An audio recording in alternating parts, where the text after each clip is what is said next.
Buenos días con todos. El día de hoy vamos a exponer o les voy a presentar lo que vendría a ser un retorno hacia la vida o lo que también conocemos como la reanimación cardiopulmonar. Entonces, de forma introductoria, vemos que en el año 2015 en Estados Unidos, según la guía del AJA del 2020, reportan un total de 350.000 adultos en los Estados Unidos quienes han padecido de un paro cardíaco no traumático extrahospitalario y que fueron atendidos por un personal pues de la calle o un personal de servicios de emergencias médicas también. Ahora, las recomendaciones de soporte vital básico, que es lo que vamos a tratar, y de soporte cardiovascular avanzado se encuentran dentro de la última guía del 2020 del AJA.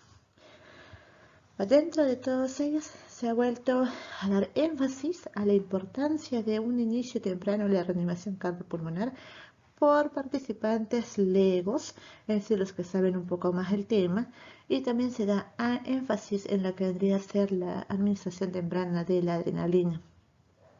Se sugiere siempre tener posterior a todo el evento de la reanimación una retroalimentación entre varias personas que han participado dentro de la reanimación cardiopulmonar para que de esa manera se puedan sacar conceptos y mensajes claves para una siguiente oportunidad, ¿no? Entonces, según la evidencia más reciente, no se recomienda durante la reanimación usar lo que vendría a ser la desfibrilación secuencial doble, ¿no? En cuanto a los accesos, se recomienda primero o lo ideal lo que vendría a ser la intravenosa, pero también puede ser usada la intraósea. Ahora, la atención del paciente posterior, cuando ya hacemos una reanimación cardiopulmonar y esta es exitosa, es decir, vamos a encontrar lo que vendría a ser la recirculación, ¿no? Entonces, decimos que este paciente salió de una parada cardiorrespiratoria de forma buena, ¿no? De forma óptima. Entonces, cuando tenemos una atención de parada con reanimación exitosa, tenemos que dar paso a lo que van a ser los cuidados postparos. Entonces, los cuidados postparos, que vamos a hablar al final, básicamente van a comprender lo que van a ser los cuidados en el campo neurológico, cardiovascular, respiratorio y también asistencia cardíaca. Entonces, todo esto de la reanimación, como también la recuperación, exige de un equipo multidisciplinario y sobre todo de poder brindar al paciente lo que vendría a ser una recuperación. Entonces, dentro de los puntos claves, hay una parte del AJA que dice, ¿no?, que a pesar de todos los avances que hemos realizado, solo el 40% de los pacientes adultos recibe una reanimación cardiopulmonar iniciada por personas sin experiencia médica y en menos del 12% van a utilizar el dispositivo desfibrilador automático antes que llegue el servicio de emergencias a ese lugar. Entonces, entre los puntos nuevos que hay en esta guía tenemos el sexto eslabón, lo que básicamente va a ser la recuperación en las cadenas de supervivencia, que lo vamos a ver en la siguiente diapositiva. Se modificó un poco el tema del algoritmo en el paro cardíaco en adultos a fin de poder enfatizar el papel de la adrenalina de forma temprana. Se agregaron muchos algoritmos, entre ellos el consumo de opiáceos y también en la reanimación de personales legos. Se agregó un diagrama para poder informar sobre el neuropronóstico y también un algoritmo concentrado en la atención materna en casos de una parada en gestantes. Entonces tenemos acá los eslabones. Anteriormente, la guía 2016 solamente eran 5, en esta guía 2020 son 6, ¿no? Hay que recordar que existe un campo intrahospitalario, que es la que tenemos aquí encima, y la extrahospitalaria, que es lo que tenemos en la fila de abajo, ¿no? Es más importante el extrahospitalario saber reconocer un paciente en paro, asistirlo de la manera más temprana y óptima posible hasta que llegue el servicio de emergencias a ese lugar.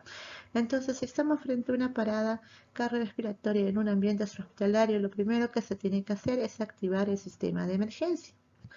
Posterior a ello, vamos a hacer la RCP de alta calidad con las compresiones cardíacas, usar el desfibrilador, hacer el soporte avanzado, el traslado, los cuidados como tal, y al final va a ser la recuperación, que vendría a ser el sexto eslabón. En cuanto a un ambiente intrahospitalario, lo primero que se tiene que realizar es la revisión y la prevención de síntomas tempranos con respecto a una parada. Posteriormente, activar el servicio de emergencia, iniciar las maniobras de reanimación, ¿no? La desfibrilación si es el caso importante, los cuidados post-paro, y al final la rehabilitación o la recuperación del paciente. Entonces, ¿cómo empezamos a actuar? Iniciamos la RC básica en el ambiente extrahospitalario mediante el uso de las compresiones cardíacas de alta calidad.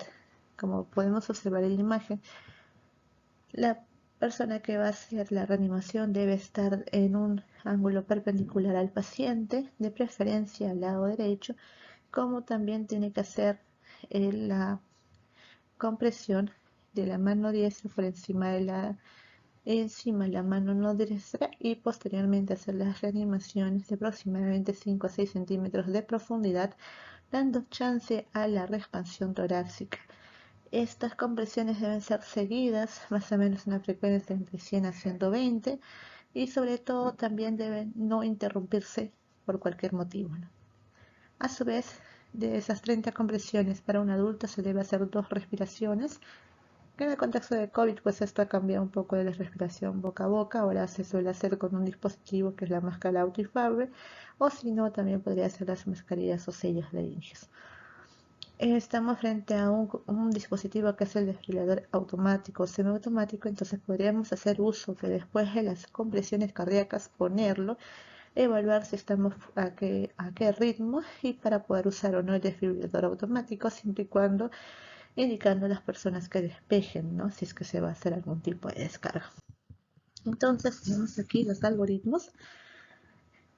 El paciente está en parada cardíaca, se inicia el RCP, debemos administrar siempre el oxígeno, debemos conectar al paciente frente a un monitor y tener a la mano un desfibrilador, ¿no? Si es que estamos quizás en la calle.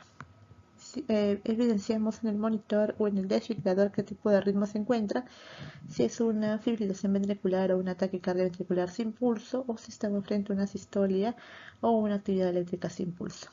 Si en ambos casos evidenciamos el ritmo, si es en una FB, tendríamos que iniciar la descarga y posteriormente hacer 2 minutos de reanimación cardiopulmonar y evaluar nuevamente el ritmo si es que es desfibrilable o no es desfibrilable. Si es que es, iniciamos una segunda descarga, hacemos 2 minutos de RCP y administramos una primera dosis de epinefrina, la cual podemos repetir cada 3 a 5 minutos.